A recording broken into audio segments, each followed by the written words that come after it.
સમગ્ર રાજ્યમાં સરકાર દ્વારા વિદ્યાર્થીઓ માટે રેશનિંગ કાર્ડ અને આધાર કાર્ડને લિંક કરવા માટે ઈ-કેવાયસી ફરજિયાત કર્યું છે, જેને લઈ શાળાઓમાં શિક્ષકો પણ વિદ્યાર્થીઓને તાત્કાલિક ઈ-કેવાયસી કરાવવા માટે દબાણ કરી રહ્યા છે.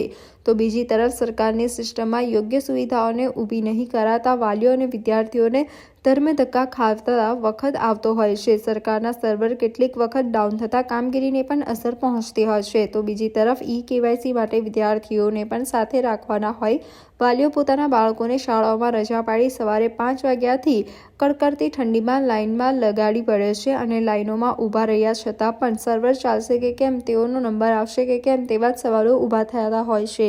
કેટલાક વાલીઓ છેલ્લા એક સપ્તાહથી તો કેટલાક વાલીઓ સતત 2 દિવસથી કેવાયસી માટે સવારથી લાઇનોમાં ઊભા રહે છે, પરંતુ કોઈને કોઈ કારણસર તેમને ધરમના ધક્કા ખાવાનો જ વખત આવતા સરકારી તંત્ર પર રોષ ઠાલવ્યો છે.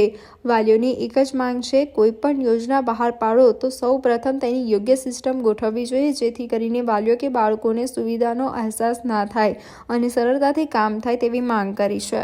મારું નામ કદમ વૈષ્ણવી છે. હું કેવાયસી માટે આવી છું.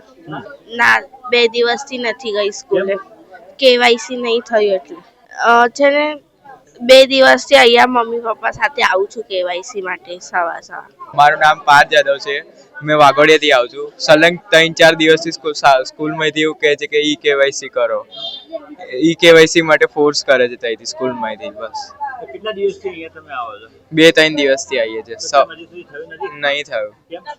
ધક્કા ખવડાવે છે બસ.